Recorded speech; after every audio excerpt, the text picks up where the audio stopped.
po sa amin yun kasi kahit ba kung magkano makuha namin dito, eh, bihira naman po mangyayari yan sa amin. Para pandagdag para dun sa, halimbawa, lalo na kayo malapit ng pasukan, pandagdag pambili mo lang yung uniform bata.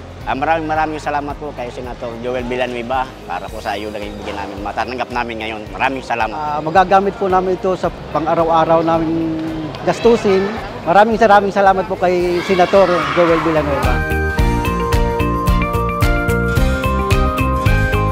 Senator Joel Villanueva, kapatid, maraming salamat sa padala mong tulong sa aming mga kababayan sa ating pong TODA. Ito po ay malaking tulong para sa kanilang kabuhayan, lalong-lalo na ngayon magpapasukan, kailangan sa kanilang mga eskwela.